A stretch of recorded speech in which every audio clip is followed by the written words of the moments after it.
नमस्कार, मैं ज्योति स्वागत करती हूँ आपका आपके अपने चैनल शिक्षात्रा में। तो जैसा कि आपको पता है, हम मैथ्स क्लास 10 एनसीईआरटी का फुल कोर्स कवर कर रहे हैं। ओके, और हम पहुंच गए हैं चैप्टर 5 पे, जिसका नाम है अर्थमेटिक प्रोग्रेशंस। ओके, तो हमें इस चैप्टर के अंदर पढ़ना क्या क्या है एक बार देख लेते हैं। टॉपिक ऑफ कंटेंट, ठीक है, इंट्रोडक्शन पार्ट और अर्थमेटिक प्रोग्रेशंस क्या होते हैं ये हमने प्रीवियस लेक्चर में जान लिया था। ठीक है, अगर आपने वो क्लास नहीं देखा है, मिस कर दिया है या स्किप कर दिया है, तो उसे पहले चेकआउट कीजिए, क्योंकि वो इंट्रोडक्शन पार्ट है, वो बेस पार्ट है आपका। ठीक है, अगर आप किसी चैप्टर का इंट्रोडक्शन छोड़ देते हो ना, तो मीन्स आपको अब आगे कुछ समझ नहीं आने वाला, ये समझ लो। ठीक है, तो पहले बेसिक स्ट्रॉन्ग कीजिए अपना, फिर आगे आपको समझ में आने लगेगा। ओके, तो देखो यहाँ इंट्रोडक्शन और अर्थमेटिक प्रोग्रेशन, इन दो टॉपिक के बाद है आपका एक्सरसाइज 5.1। ठीक है, तो एक्सरसाइज 5.1 हम आज से स्टार्ट कर रहे हैं, क्योंकि हमने इंट्रोडक्शन कर लिया है प्रीवियस क्लासेस में। तो चलिए, एक्सरसाइज 5.1 का क्वेश्चन नंबर 1 आपके स्क्रीन पे ये रहा, जिसमें क्वेश्चन नंबर 1 के 4 पार्ट हैं। ठीक है, तो हर पार्ट को हम 1 बाय 1 सॉल्व करेंगे। तो स्टार्ट करते हैं पार्ट 1 से। पहले क्या कह रहा है इसको ध्यान से देख लेते हैं, अच्छे से पढ़ेंगे तो ही उसका आंसर देना है। Okay, in which of the following situations does the list of number involve make an arithmetic progression and why. जो नीचे कुछ सिचुएशन दी गई है, उसमें कुछ नंबर ऑफ लिस्ट आपको मिलेंगे। ठीक है, हमें ये बताना है कि वो जो लिस्ट है, जो नंबर्स की लिस्ट है या नंबर्स की सीरीज है, वो अर्थमेटिक प्रोग्रेशन में है कि नहीं, एपी में है कि नहीं, है तो क्यों है, नहीं है तो क्यों नहीं है। ठीक है, उसका रीजन भी देना है, सिर्फ ये नहीं कहते नहीं ये नहीं है, ये है। ठीक है, ओके, तो चलिए सिचुएशन क्या है।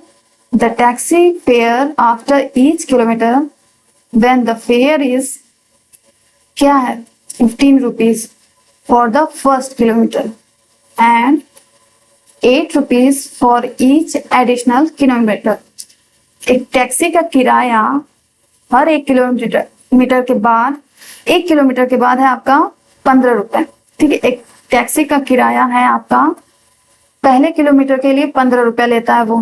ठीक है, फिर उसके बाद वो क्या करता है, 8 रुपए वो इंक्लूड करता है। अगर आप 2 किलोमीटर चलोगे तो 8 रुपया और आपको ऐड करना पड़ेगा। 3 किलोमीटर चलोगे तो आपको और 8 रुपए देने पड़ेंगे। ऐसे ही जितना किलोमीटर जाना चाहे आप जा सकते हैं, बस 8 ऐड करते चले जाना है। ठीक है, लेकिन पहले वो 1 किलोमीटर का 15 रुपए लेता है, ये उसने बता दिया है। ठीक, तो चलो सॉल्यूशन करते हैं यहां से। ठीक है, let the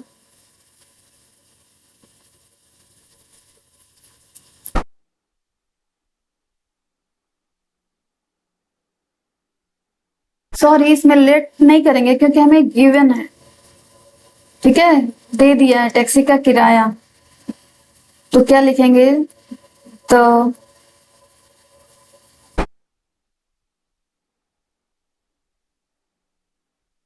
taxi fare after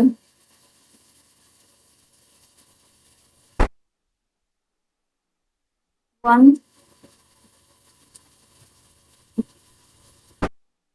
kilometre is equal to 15।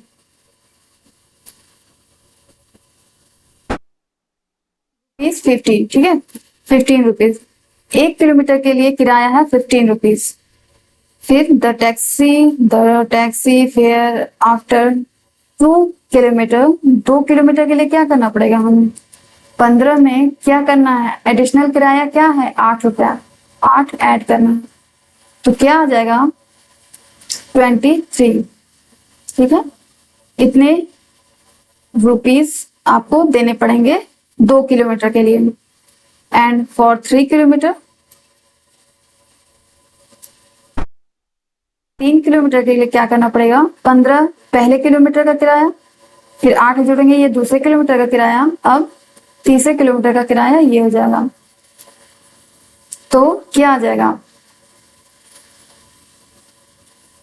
31 rupees for 3 kilometre. ऐसे ही 4 किलोमीटर के लिए 15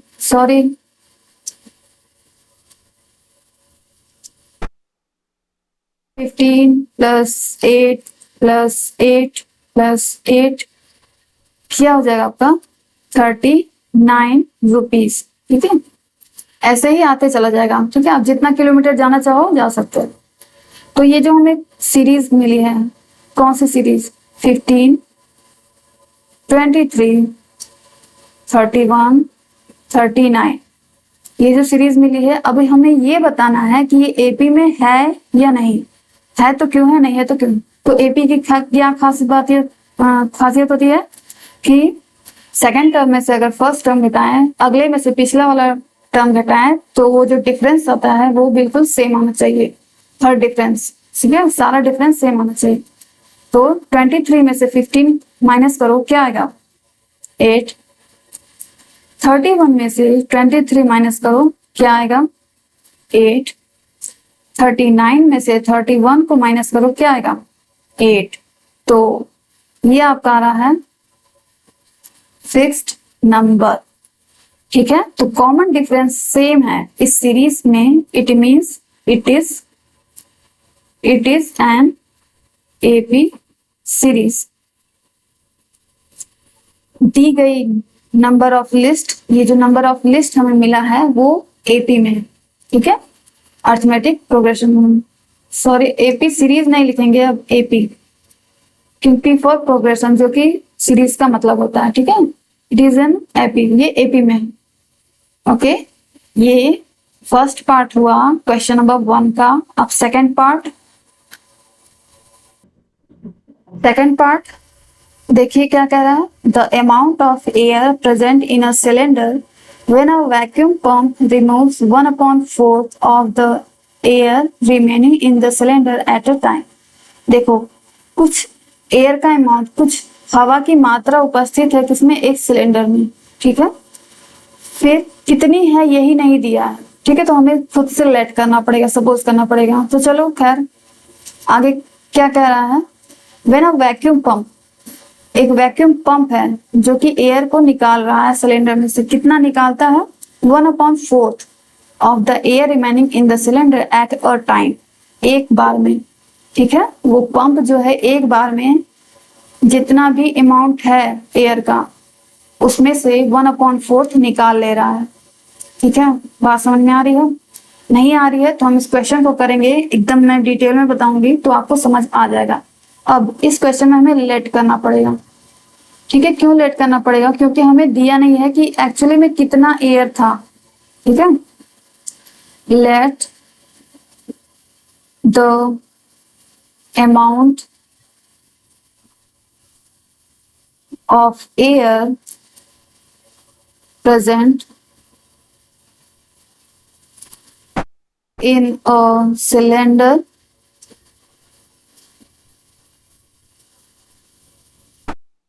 is equal to V।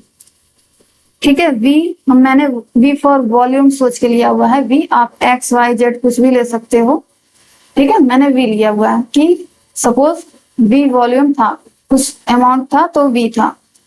ठीक है, पहली बार में तो ये हमारे एक तरह से फर्स्ट टर्म हो गया। एक तरह से मैं यहां लिख देती हूँ first term is equal to V।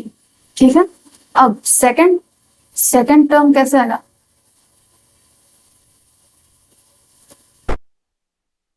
Second term क्या हो रहा है, दूसरी बार में टोटल गैस थी मेरी इतनी, गैस नहीं सॉरी हवा थी V। अब इसमें से कितना निकालेगा 1/4 V।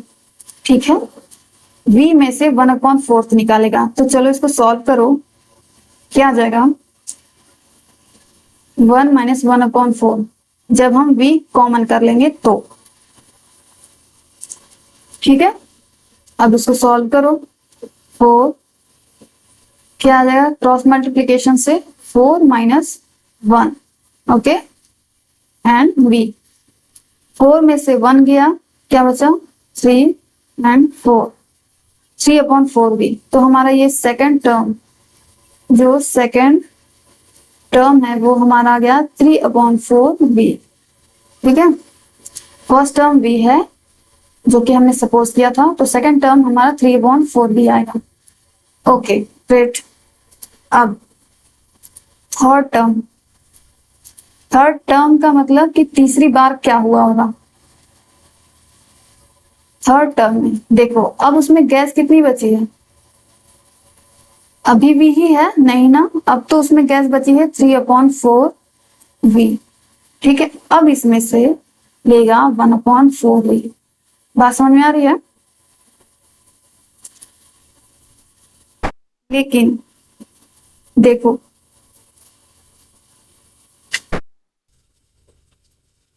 देखो मैं बता रही हूँ, डायरेक्ट हम ऐसा नहीं कर सकते। 3/4v ये टोटल अब है उसमें एयर। अब तो बोल रहा है वैक्यूम पंप क्या करता है, इसमें से इसी का 1/4v निकालेगा। ठीक है, में इतना वॉल्यूम है, वैक्यूम पंप क्या कर रहा है, इसी में से 1/4 निकालेगा। ये नहीं है कि अब v/4 लिख सकते हैं डायरेक्ट। ठीक है, इसी का 1/4 निकालेगा, इसलिए मैं इसमें से इसी का 1/4 माइनस कर रही हूँ। तो क्या हो जाएगा 3/4 माइनस 3 1 3, 4 4 16, v कर लिया है क्या कॉमन, तो यहां से एलसीएम ले लो,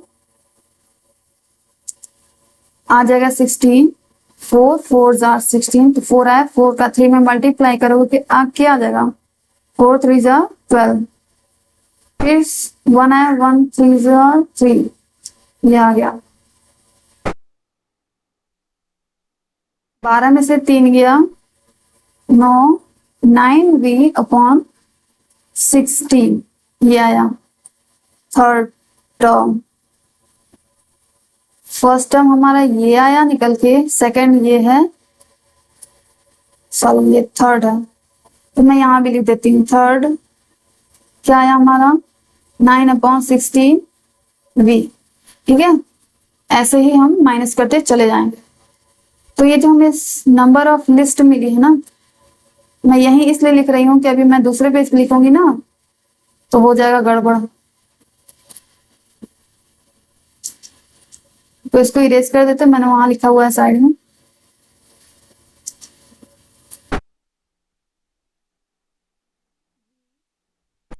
पहले था, उसके बाद वैक्यूम करने पे पहली बार में 3/4v हुआ, उसके बाद फिर वैक्यूम किया गया इसी में 9/16v, ऐसे ही डॉट डॉट चलते गया आगे।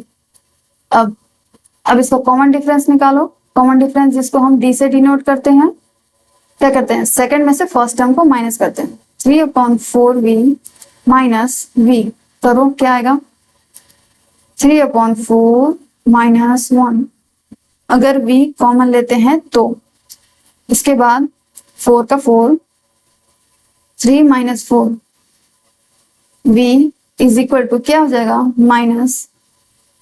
-v/4 आएगा कि नहीं, -1 आएगा, -1 का मल्टीप्लाई v में होगा तो -v/4 ये आया। ठीक है, सेकंड में से फर्स्ट माइनस किया, अब थर्ड में से सेकंड माइनस करो, फिर से कॉमन डिफरेंस निकालेंगे d 9/16v माइनस 3/4v, तो क्या हो जाएगा 9/16 माइनस 3/4v कर लिया हमने कॉमन। अब 16 एलसीएम यहां बचा 9 माइनस 4 4 4 3 12। अब क्या आया, ये क्या आएगा -3/16, और यहाँ v जो कि हमने कॉमन लिया हुआ था। आया ये, और पहली बार क्या था ये, क्या ये दोनों सेम है, ये और ये दोनों सेम है, नहीं ना। इट मीन्स कि ये जो हमारा नंबर ऑफ लिस्ट था, ये फर्स्ट टर्म v, सेकंड ये थर्ड जो भी और आगे होगा, तो वो एपी में नहीं है, ठीक है। अर्थमेटिक प्रोग्रेशन की सीरीज नहीं है ये। तो ये हो गया हमारा सेकंड पार्ट। अब थर्ड पार्ट देखते हैं। पार्ट देखो क्या कह रहा है। The cost of digging a well after every metre of digging when it cost है आपका 150 rupees for the first metre, okay, and rises by 50 rupees for each subsequent metre. Means एक कुएं के 1 मीटर की खुदाई के लिए कुआं है तो उसको नीचे की तरफ खोदना है, तो खोदने वाला बोल रहा है कि मैं एक मीटर अगर खोदूंगा तो उसका मैं लूंगा किराया, सॉरी खोदने की मजदूरी 150 रुपीज, ठीक है, अगर 1 मीटर खोदना है तो। और अगर उसके बाद अगर मुझे खोदना है तो मैं 50 रुपीज ऐड करते हुए लूंगा, यानी एक मीटर खुदाई का पेमेंट क्या उसको देना है 150, उसके बाद 50 ऐड करना है दूसरी मीटर के लिए, 3 मीटर खोदेगा तो और 50 ऐड होगा, 4 मीटर खोदेगा तो और उसमें 50 ऐड होता चला जाएगा, ठीक है। तो क्या लिखेंगे, solution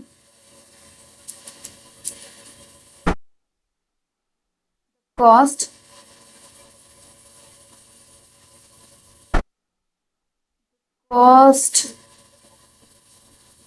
of digging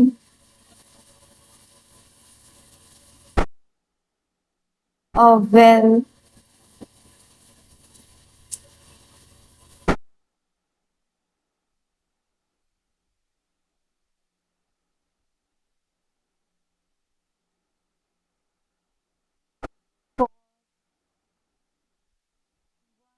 metre. 1 metre के लिए देखो कितना है 150, ठीक है, 150 रुपीज, ठीक है। 1 मीटर की खुदाई का कॉस्ट है कितना 150 रुपीज। तो 2 मीटर के लिए क्या हो जाएगा, बाकी सारा वैसे ही आप एज इट इज उतार सकते हो। फॉर 2 मीटर क्या हो जाएगा 150 तो लेगा ही, साथ में वो कितना ऐड करेगा और 50, तो क्या हो जाएगा ये 200 रुपीज, ठीक है। अब उसकी मजदूरी 200 हो जाएगी। अगर वो 2 मीटर खोदेगा तो फॉर 3 मीटर क्या हो जाएगा 150 प्लस 50 तो है ही, बट ये तीसरा मीटर है तो इसलिए 50 और ऐड हो जाएगा, तो अब ये क्या हो जाएगा 250 रुपीज, ठीक है। फिर इसी तरह चौथे मीटर के लिए 150 प्लस 50 प्लस 50 फिर एक बार और 50, तो ये क्या हो जाएगा 300 रुपीज आ जाएगा आपका, ठीक है। तो ये जो नंबर ऑफ लिस्ट आए हैं हमारे, ये बताना है कि एपी में है या नहीं। सबसे पहला टर्म हमारा 150 आया है, दूसरा टर्म आया है 200, तीसरा टर्म आया है 250, चौथा टर्म आया हमारा 300, ठीक है। ऐसे एज इट इज करते चले जाएंगे सिमिलरली, तो आगे के टर्म्स हमें मिलते चले जाएंगे, ठीक है। तो चलो इसको चेक कर लेते हैं कि एपी में है या नहीं। तो कॉमन डिफरेंस डी क्या होगा, सेकंड में से फर्स्ट को माइनस करो, सेकंड क्या है 200, उसमें से फर्स्ट क्या है 150 को माइनस करो, क्या आ जाएगा 50, ठीक है। इसी तरह अनदर थर्ड में से सेकंड को माइनस करो, थर्ड है हमारा 250, इसमें से सेकंड टर्म है 200, तो क्या आ जाएगा फिर से 50। इट मीन्स ये बोथ आर कॉन्स्टेंटली सेम आ रहा है। इसी तरह एक बार और देखना हो तो देख सकते हो 300 में से 250 को माइनस करेंगे, ये भी हमारा 50 आ गया, ठीक है। तो ये सब कॉन्स्टेंटली सेम आ रहा है, फिक्स नंबर आ रहा है, वेरी नहीं कर रहा है, ठीक है। तो इट मीन्स ये जो लिस्ट ऑफ नंबर है इन, किसमें है, एपी में। ठीक है, तो ये हो गया थर्ड पार्ट। अब last fourth part of question number 1। तो fourth and last part of question number 1 is the amount of money in the account every year, the amount of money in the account every year when rate 10,000 is deposit at compound interest at 8% per annum। ठीक है, एक amount है, means रकम है कुछ, ठीक है, कितनी है वो, 10,000 रुपए है। ठीक है, और उसका कंपाउंड इंटरेस्ट कितना मिल रहा है, 8% पर एनम। उसकी वार्षिक ब्याज क्या है, 8%। हर साल वो 8% इंक्रीज कर रहा है, ये है कंपाउंड इंटरेस्ट। ओके, जानते हो क्या होता है कंपाउंड इंटरेस्ट, सिंपल इंटरेस्ट, दोनों में क्या डिफरेंस है? तो ये अगर आपको नहीं पता है तो बताओ, मुझे जानना है कि आपको पता है या नहीं। ठीक है, तो difference between simple interest and compound interest, SI simple interest and compound interest, difference between them, tell me, do comment between SI and CI. Okay, वैसे मैं अभी बता दूंगी थोड़ा थोड़ा। चलो, सॉल्यूशन समझ आ गया ना, क्वेश्चन क्या कह रहा है? क्वेश्चन ये कह रहा है कि अगर 10,000 रुपए हैं, ठीक है, और हर साल उसमें कितना परसेंट इंक्रीज हो रहा है रुपए, 8%। जितना मनी है उसका 8% इंक्रीज हो रहा है वार्षिक। ठीक है, एक साल में 8%, दूसरे साल में 8%, मतलब 8 और 8 ऐसा करके। तो बताना है कि वो जो नंबर ऑफ लिस्ट आएगी फिर वो एपी है या नहीं है, यही बताना है। तो हम लिख देंगे starting amount is equal to 10,000 rupees. ठीक है, मैं बाद में लिख दे रही हूँ रुपीज, स्टार्टिंग अमाउंट था। ठीक है, यही हमने जमा किया हुआ था, कह दो आप बैंक में या कहीं, ठीक, जमा किया था। फिर उसके बाद अमाउंट आफ्टर 1 ईयर, क्या हो जाएगा 1 ईयर के बाद क्या होगा, देखो 10,000 यहां है, फिर 10,000 का 8% निकालो, 8%। ठीक है, जितना जमा हो रहा है उसी का 8% मिल रहा है। ठीक, तो 10,000 का 8%, 10,000 लिखो इंटू 8/100 हो गया। एक जीरो से एक जीरो कैंसिल, अनदर जीरो से अनदर जीरो कैंसिल। अब ये क्या हो गया, 100 का मल्टीप्लाई 8 में होगा तो आ जाएगा 800। ये आपका इंटरेस्ट आ रहा है, CI। ठीक है, ये अब ऐड होगा किसमें, आपके इसमें जो अमाउंट आपने स्टार्टिंग में दी हुई थी 10,000 में, 10,000 में ऐड करो 800, क्या आ जाएगा, 10,800 आएगा, 10,800 रुपीज। ओके, दूसरी साल हमें मेरा 10,000 बढ़ के कितना हो गया, 10,800 रुपए।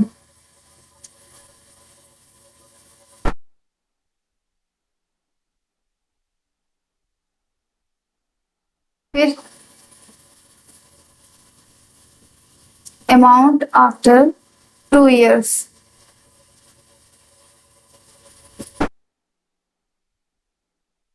अब देखो, अब हमारा अमाउंट, हमको ब्याज किससे मिलेगा, 10,800 पे।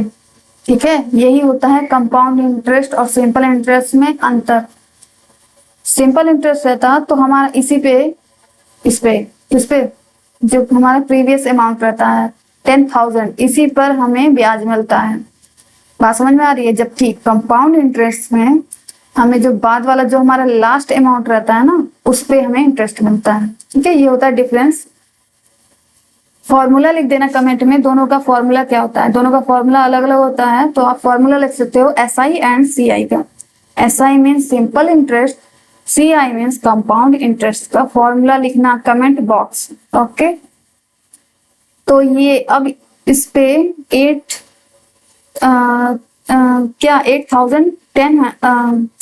10,800 का क्या 8% हमें निकालना है। क्या आएगा? 10,800 इंटू 8/100। ठीक है, परसेंटेज निकालने आती है ना? नहीं आती है तो भी मैंने बता दिया, परसेंट को हटाकर अपॉन में 100 कर दो, वही होता है 800। जिसका भी परसेंटेज आपको निकालना हो वो नंबर लिख लो बगल में और मल्टीप्लाई का साइन लगा दो। ठीक, यहाँ भी 2 0 से 2 0 कैंसल हो। ठीक, अब मल्टीप्लाई करेंगे 108 का 8 में, तो 8 8 64, 8 1 8, 864 रुपीज। ये सिर्फ इंटरेस्ट है। ओके,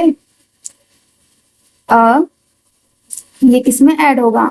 हमारा इसके एकदम इसके ठीक पहले वाले अमाउंट में ऐड होगा। 800 10,000 इसमें ऐड हो जाएगा। तो कितना आएगा? 4 8 8 16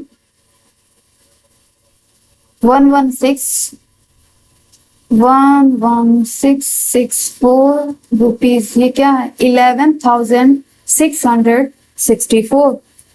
इतना रुपीज आ गया 2 इयर्स में।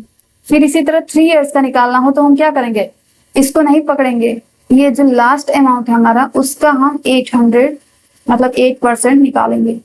ठीक है, यही डिफरेंस होता है CI में। CI और SI इसीलिए डिफरेंस हो जाता है। SI रहता तो आपका 10,000 से ही निकलता परसेंटेज, चाहे कुछ भी हो जाए, बीच में कितना भी अमाउंट रहे, बस हमारा स्टार्टिंग अमाउंट में से ही परसेंटेज निकलता है। जबकि CI में ये बेनिफिट होता है कि जो हमारा लास्ट अमाउंट होता है ना, उसी का परसेंटेज निकलता है। इससे हमें पैसे भी ज्यादा मिलते हैं। ठीक है, हमारा पैसा अगर आपने कभी फिक्स किया होगा तो आपको ये पता होगा, अगर नहीं पता है तो आप अपने घर पे अपने या डैड से पूछ सकते हो। ठीक है, उनसे पूछना कि फिक्स होता है तो कैसे, कौन सा इंटरेस्ट यूज होता है वहां पे, SI यूज होता है या CI। ठीक, चलो अब ये जो नंबर ऑफ लिस्ट मिला है 10,000, फिर उसके बाद 10,800, फिर 11,664। ठीक है, ऐसे ही करते और मिलता चला जाएगा जितने ईयर्स होते जाएंगे। तो अब बताना है कि ये AP में है या नहीं है। डिफरेंस निकालो, common difference which is denoted by D। तो अब यहाँ से 10,800 में से माइनस करो किसको? 10,000, 10 और ये 1000, तो आएगा हमारा क्या? 800। सिंपल है, 800। दूसरी बार क्या आएगा? 11,664 में से माइनस करो 10,800 को, तो क्या आएगा? 864। देखो, 4 का 4, 6 का 6,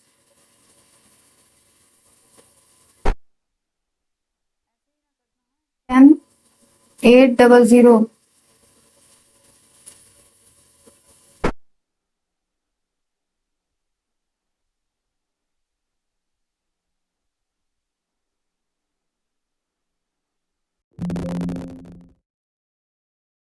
गया 864 ही आएगा। ठीक है, माइनस करेंगे तो मैंने नीचे लिख दिया था इसलिए ताकि आपको घटाने में सुविधा हो।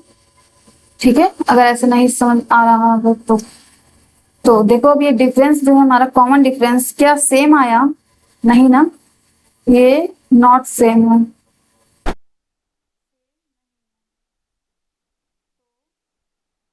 गिवन गिवन नहीं दिया नहीं था, सीरीज हमें नहीं दी हुई थी। लिखेंगे दिस सीरीज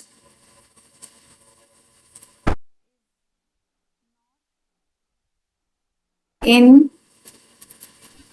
एपी, ये सीरीज एपी में नहीं है। ठीक है,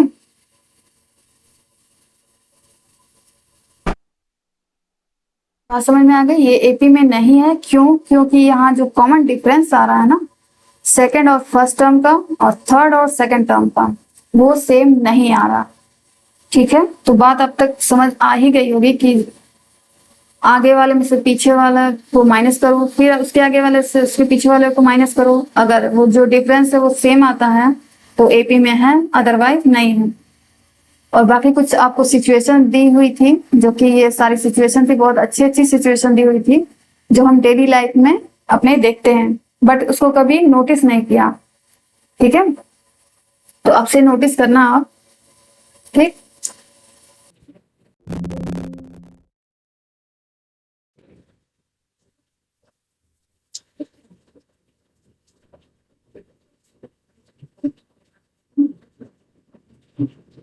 so it's time to summary of the class. Today we have completed all